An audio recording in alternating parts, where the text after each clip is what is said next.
আওয়ামী লীগ নিষিদ্ধের দাবিতে ঢাকায় বিক্ষোভ। গত 9 মাসে এক আকাশ ভালোবাসা অর্জন করেছি বললেন প্রেস সচিব। শেখ হাসিনার ফ্যাসিস্ট সংবিধানে গড়া সরকার অবৈধ, মন্তব্য ফরহাদ মাঝহারের। বাংলাদেশের মানুষের ফ্যাসিবাদ তাড়ানো অনটুর ব্যাপার, দাবি দুদুর। রয়ের কথায় বাংলাদেশ চলবে না জানালেন হাসনাত। যশোরে আফিল মুরগি ফার্মে আগুনে 50,000 মুরগি পুড়ে ছাই। বিক্রি হয়নি মিডিয়া সত্ত্ব বাংলাদেশ জিম্বাবুয়ে সিরিজ বিটিভিতে।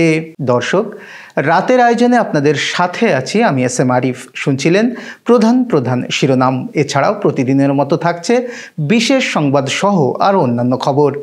বিস্তারিততে যাওয়ার আগে আপডেট খবর পেতে গ্রামের কাগজের ইউটিউব চ্যানেল সাবস্ক্রাইব এবং ফেসবুক পেজ ফলো করে রাখুন। রাজনৈতিক দল আওয়ামী লীগকে নিষিদ্ধের দাবিতে বিক্ষোভ মিছিল হয়েছে ঢাকায়। শুক্রবার বিকেলে উত্তরায় এই মিছিল হয়। ছাত্র জনতার ব্যানারে মিছিলে হাজারো লোক উপস্থিত হন। বিক্ষোভ মিছিল থেকে দ্রুত সময়ের মধ্যে আওয়ামী লীগকে বাংলাদেশের রাজনীতি থেকে নিষিদ্ধ করার দাবি জানানো হয়।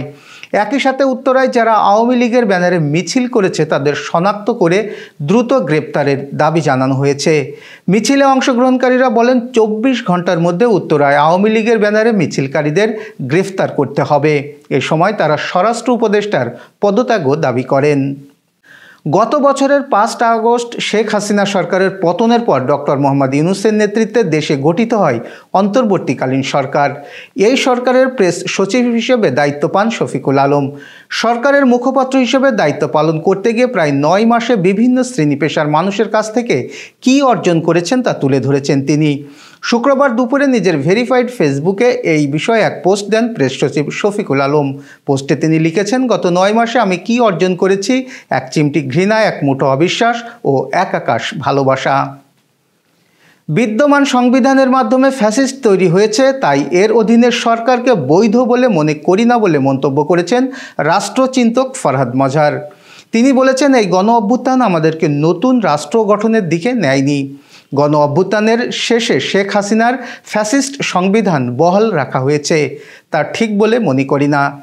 এই সংবিধানের অধীনে সরকারকে বৈধ মনে করি না। আমি জনগণের পক্ষে কথা বলি। এই সরকারের পক্ষে সবসময় থাকার প্রশ্নই আসে না। সকল প্রকার ফ্যাসিবাদের বিরুদ্ধে লড়াই চলবে। শুক্রবার জাতীয় প্রেস ক্লাবে মাওলানা আকরাম খাঁ হলে ইমেজি নেক্সট ফাউন্ডেশন আয়োজিত জাতীয় সংস্কৃতি প্রেক্ষিতে নতুন বাংলাদেশ শীর্ষক গোলটেবিল আলোচনায় এসব কথা বলেন তিনি। অন্তর্বর্তী সরকারকে উদ্দেশ্য করে বিএনপির ভাইস চেয়ারম্যান শামসুজ্জামান দুদু বলেছেন, ফ্যাসিস্ট শেখ হাসিনাকে বাংলাদেশের মানুষ তাড়িয়েছে। আবার যদি ফ্যাসিবাদের উদ্ভব হয় তাহলে সেই ফ্যাসিবাদকে তাড়ানো বাংলাদেশের মানুষের ওয়ান-টুর ব্যাপার। সেটি মাথায় নিয়ে কার্যক্রম পরিচালনা করবেন। আপনাকে ফুলের মালা দিয়ে বরণ করেছি, ফুলের মালা দিয়ে বিদায় জানাতে চাই। এটাই বিএনপির ইচ্ছা এখন পর্যন্ত। শুক্রবার জাতীয় প্রেস ক্লাবের সামনে বাংলাদেশ গণতান্ত্রিক পরিষদের উদ্যোগে বিএনপি নেতা ইলিয়াস আলী সহ গুম হওয়া নেতাকর্মীদের সন্ধানের দাবিতে এক যুব সমাবেশে তিনি এসব কথা বলেন। শামসুজ্জামান দুদু বলেন, এই সরকারের কাজকর্মে দেশবাসী উদ্বিগ্ন। তারা আসলে কি চায় তা বোঝা যাচ্ছে না। বিএনপি দেশের জনগণের সমর্থন আদায় করে সুষ্ঠু নির্বাচনের মাধ্যমে সরকার গঠন করতে না পারে, সেজন্য নির্বাচনকে এড়িয়ে যাওয়া হচ্ছে বলে আমরা মনে করি। সামাজিক যোগাযোগ মাধ্যম ফেসবুকে আবারও বিস্ফোরক স্ট্যাটাস দিয়েছেন জাতীয় নাগরিক পার্টি এনসিপির মুখ্য সংগঠক হাসনাত আবদুল্লাহ। তিনি কোনো দল বা ব্যক্তির নাম উল্লেখ না করলেও ইঙ্গিত দিয়েছেন ভারতের গোয়েন্দা সংস্থা রিসার্চ অ্যান্ড অ্যানালাইসিস উইংয়ের স্টেশন হেডের সঙ্গে বৈঠক করে তাদের পরামর্শে কেউ রাজনীতি করার চেষ্টা করছে, তবে সেটা চলবে না বলে হুঁশিয়ার করেছেন হাসনাত। বৃহস্পতিবার রাত 8:15টার দিকে নিজের ভেরিফাইড ফেসবুক পেজে হাসনাত লেখেন, রয়ের স্টেশন হেডের সঙ্গে মিটিং করে তাদের প্রেসক্রিপশন নিয়ে এসে বাংলাদেশে রাজনীতি চলবে না। তার এই স্ট্যাটাসের পর কে বা কারা রয়ের কর্মকর্তাদের সঙ্গে বৈঠক করেছেন তা নিয়ে নানা আলোচনা তৈরি হয়েছে সামাজিক যোগাযোগ মাধ্যমে। এবার যশোর সহ আঞ্চলিক সংবাদ।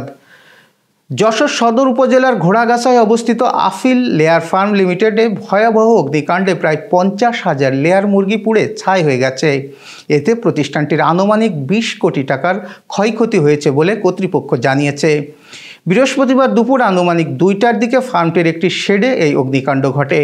আগুন লাগার খবর পেয়ে যশোর ফায়ার সার্ভিসের সহকারী পরিচালক মামুনুর রশিদের নেতৃত্বে 5টি ইউনিট দ্রুত ঘটনাস্থলে পৌঁছে প্রায় 2 ঘন্টার চেষ্টায় বিকেল 3টায় আগুন নিয়ন্ত্রণে আনে এবং 4টা 25 মিনিটে সম্পূর্ণভাবে নিভিয়ে ফেলে। ফার্মের মানব সম্পদ বিভাগের ব্যবস্থাপক আসাদুল হক বলেন, আমাদের শেডগুলো অত্যাধুনিক। এই শেডে মোট 6টি ইউনিটে 400 ফুট লম্বা 16টি খাঁচা ছিল। আগুন এত দ্রুত ছড়িয়ে পড়ে যে একটি ইউনিটেও রক্ষা করা যায়নি। এতে প্রায় 50,000 মুরগি পুড়ে মারা গেছে এবং আমাদের 20 কোটি টাকার বেশি ক্ষয়ক্ষতি হয়েছে।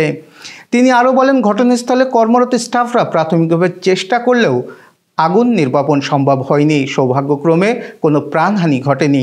ধারণা করা হচ্ছে বৈদ্যুতিক শর্ট সার্কিট থেকেই আগুনের সূত্রপাত। কুমিল্লার কোটবাড়ি এলাকায় পলিটেকনিকের শিক্ষার্থীদের উপর পুলিশের ফাঁকা গুলি ও লাঠিচার্জের প্রতিবাদ ও 6 দফা দাবিতে বিক্ষোভ ও অবস্থান কর্মসূচি পালন করছে যশোর পলিটেকনিকের শিক্ষার্থীরা। শুক্রবার শহরের দড়াটানা মোড়ে ঘণ্টাব্যাপী এই কর্মসূচি পালন করেন তারা। এই সময় পলিটেকনিক শিক্ষার্থীর উপর হামলা কেন, প্রশাসন জবাব চায়। আমার ভাই আহত কেন, প্রশাসন জবাব দেয়। ক্রাফটের চামড়া তুলে নেব আমরা, বিভিন্ন স্লোগানে রাজপথ উত্তাল করে তোলে শিক্ষার্থীরা। বাংলাদেশ গ্রাম থিয়েটার সুন্দরবন অঞ্চল যশোরের উদ্যোগে শুক্রবার জেলা শিল্পকলা একাডেমিতে ওস্তাদ আজিজুল ইসলামের একক বংশীবাদন সন্ধ্যা অনুষ্ঠিত হয়েছে।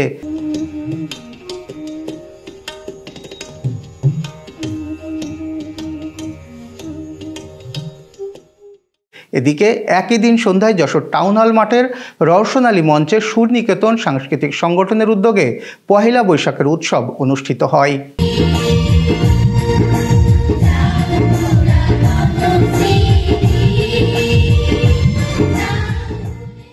এবার খেলার সংবাদ। বাংলাদেশ ও জিম্বাবুয়ের মধ্যকার আসন্ন 2 ম্যাচের টেস্ট সিরিজের মিডিয়া স্বত্ব বিক্রি করতে পারেনি বাংলাদেশ ক্রিকেট বোর্ড বিসিবি। তাই এই 2 দলের মধ্যকার আসন্ন 2 ম্যাচের টেস্ট সিরিজ সরাসরি সম্প্রচার করবে বাংলাদেশ টেলিভিশন বিটিভি। বৃহস্পতিবার বিটিভির পক্ষ থেকে এক সংবাদ বিজ্ঞপ্তির মাধ্যমে এই ঘোষণা দেওয়া হয়েছে। কোনো ক্রেতা না থাকায় এবং সময় ঘনিয়ে আসায় বিসিবি রাষ্ট্রীয় গণমাধ্যম বিটিভির দিকে ঝুঁকতে বাধ্য হয়েছে, যাতে সামনের সিরিজটি দেশব্যাপী ক্রিকেট ভক্তরা উপভোগ করতে পারেন। এবার আন্তর্জাতিক সংবাদ। তেহরান সফরে গিয়ে ইরানের সর্বোচ্চ নেতা আয়াতুল্লাহ আলী খামেনির সঙ্গে সাক্ষাৎ করেছেন সৌদি আরবের প্রতিরক্ষামন্ত্রী প্রিন্স খালিদ। এই সময় তিনি সৌদি বাদশার একটি চিঠি খামেনির হাতে পৌঁছে দেন। শুক্রবার আরব নিউজ জানিয়েছে, বৃহস্পতিবার সাক্ষাতের সময় প্রিন্স খালিদ ইরানের নেতার কাছে বাদশাহ সালমানের একটি চিঠি পৌঁছে দিয়েছেন এবং দেশের নেতৃত্বের পক্ষ থেকে শুভেচ্ছা জানিয়েছেন। প্রিন্স খালিদ এক্স পোস্টে লিখেছেন, বৈঠকে সৌদি আরব ও ইরানের মধ্যে সম্পর্ক এবং পারস্পরিক স্বার্থ সংশ্লিষ্ট বিষয়গুলো আলোচনা করা হয়েছে। প্রিন্স খালিদকে ইরানের প্রেসিডেন্ট মাসুদ পেজশকিয়ান ও স্বাগত জানান। তাদের বৈঠকে আঞ্চলিক ও আন্তর্জাতিক উন্নয়ন এবং সম্পর্কিত প্রচেষ্টা নিয়ে আলোচনা করা হয়। Renaissance hospital and diagnostic centre. রেনেসাতেই মিলছে কম খরচে উন্নত সেবা। তাই নিশ্চিন্তে আমাদের সেবা নিন, সুস্থ থাকুন। Renaissance hospital and diagnostic centre, সদর হাসপাতাল মোড়, দড়াটানা, যশোর। দর্শক, শেষ করব একটি বিশেষ সংবাদ দিয়ে। মৌলভীবাজারের শ্রীমঙ্গল উপজেলায় একটি ডিম বিক্রি হয়েছে 22,000 টাকায়, আর 1,500 টাকায় বিক্রি হয়েছে একটি লেবু। মির্জাপুর বাজার জামে মসজিদ নিলামে ওই ডিম ও লেবু বিক্রি হয়। স্থানীয় 2 ব্যবসায়ী সেগুলো কিনে নেন। মসজিদ কমিটি জানায়, যাত্রাপাশা গ্রামের তাজু মিয়া তার মনোবাসনা পূরণে হাঁসের একটি ডিম দারুল কেরাত মজিদিয়া ফুলতলি ট্রাস্টে দান করেন। মসজিদ প্রাঙ্গণে ডিমটির উন্মুক্ত নিলাম ডাকা হয়। প্রথমে হাঁসের ডিমটির দাম হাঁকা হয় 100 টাকা। শেষ পর্যন্ত সেটির দাম ওঠে 22,000 টাকা। কাশীপুর গ্রামের ব্যবসায়ী জাহাঙ্গীর আলম ডিমটি কিনে নেন। এরপর আরেক মুসল্লি দান করা একটি লেবু নিলামে ওঠানো হয়। পরে সেটি 1,500 টাকায় কিনে নেন আলতাফ মিয়া নামে এক ব্যবসায়ী। এই ছিল আজকের আয়োজন। সাথে থাকার জন্য ধন্যবাদ।